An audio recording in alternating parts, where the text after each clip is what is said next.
Hai anak-anak, berjumpa lagi bersama dengan Misna di video pembelajaran hari ini. Hari ini kita akan belajar mata pelajaran IPAS untuk siswa kelas 4. Bab 1 yaitu tumbuhan sumber kehidupan di bumi. Untuk topik yang pertama adalah bagian tubuh tumbuhan.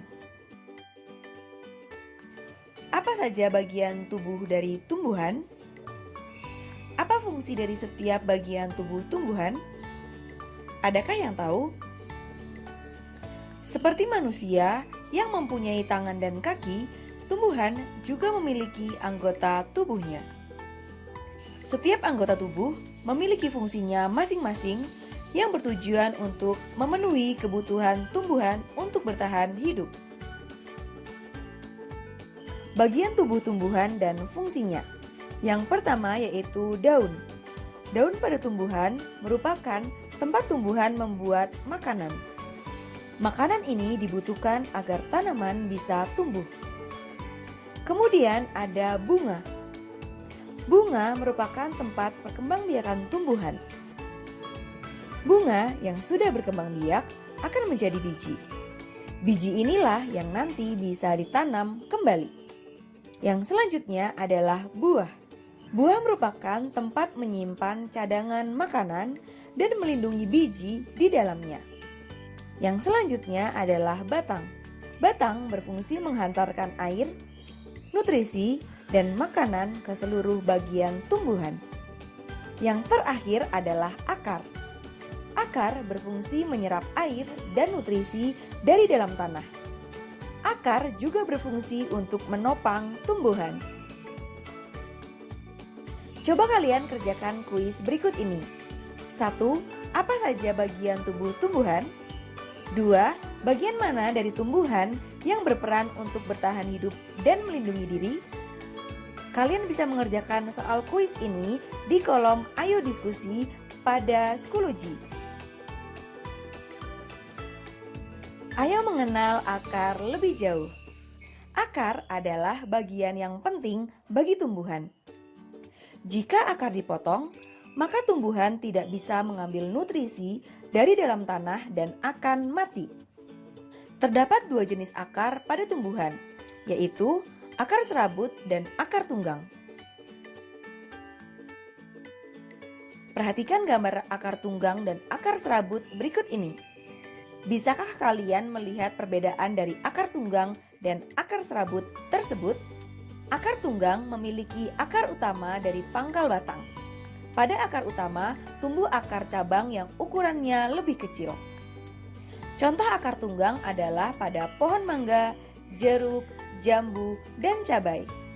Sedangkan akar serabut adalah akar dari pangkal batang terbagi menjadi akar-akar cabang yang ukurannya lebih kecil. Contohnya pada tanaman padi, jagung, dan rumput. Akar juga bisa menjadi tempat menyimpan cadangan makanan bagi tumbuhan seperti wortel.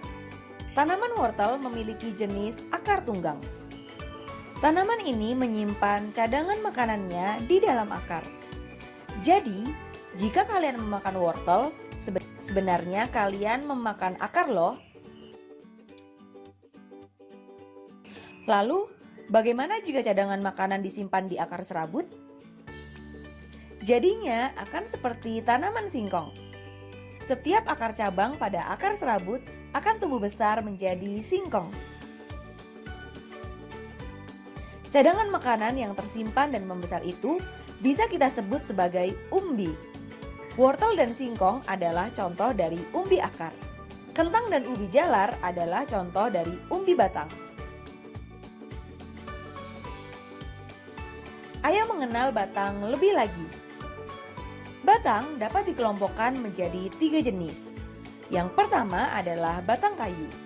Batang kayu merupakan batang yang keras dan kuat karena sebagian besar terdiri atas kayu. Umumnya dimiliki oleh pohon-pohon besar seperti mangga, cemara, beringin, dan lain-lain. Yang kedua adalah batang basah.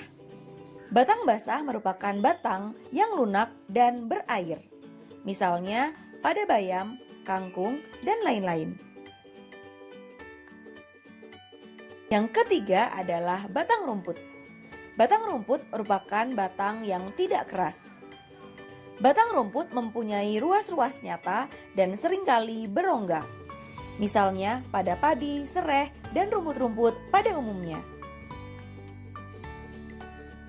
Ayo mengenal tulang daun. Daun bisa dikelompokkan berdasarkan tulang daunnya. Tulang daun berfungsi seperti pembuluh darah pada manusia, yaitu mengalirkan air dari batang ke daun dan mengalirkan makanan dari daun ke batang. Seperti tulang pada tubuh manusia, tulang daun juga membuat daun memiliki bentuk dan struktur yang kokoh. Berikut ini adalah gambar bentuk-bentuk tulang daun. Yang pertama adalah tulang daun berbentuk melengkung.